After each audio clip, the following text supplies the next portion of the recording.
Le scénario résistance aux pannes démontre la capacité du système Diaphorus à s'auto-réparer lors de la perte d'un nœud. Si ce nœud participait au routage d'informations à l'intérieur du réseau, un chemin alternatif est calculé.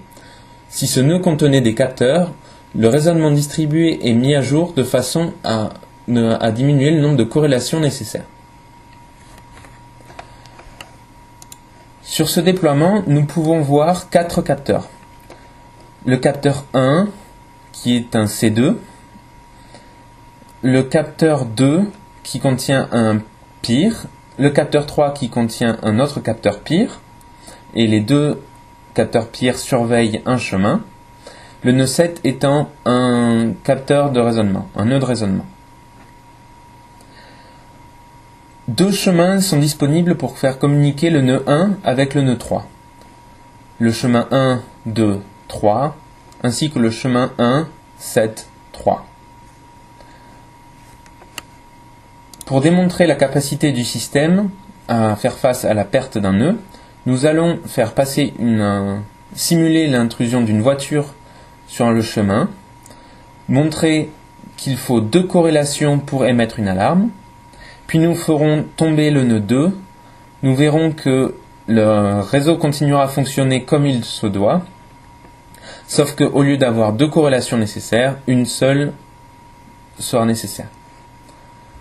Alors, lançons le scénario. La voiture avance sur le chemin.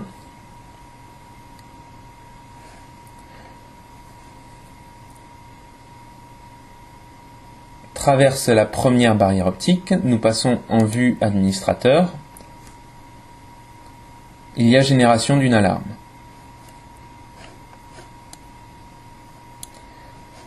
Nous allons maintenant faire tomber le nœud 2. Hop.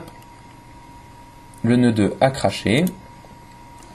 Nous allons regarder la console administrateur qui devrait d'ici quelques secondes montrer le nœud 2 étant tombé. C'est chose faite. Nous pouvons maintenant relancer le scénario de la voiture, son intrusion, et vérifier qu'une seule corrélation suffit pour émettre une alarme.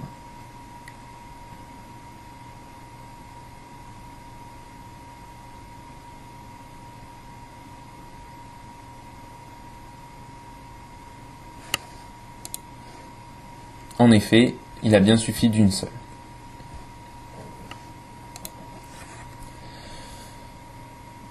Par cette démonstration, nous avons illustré la capacité du système à faire face à la perte d'un nœud et à fonctionner dans un mode dégradé mais toujours fonctionnel.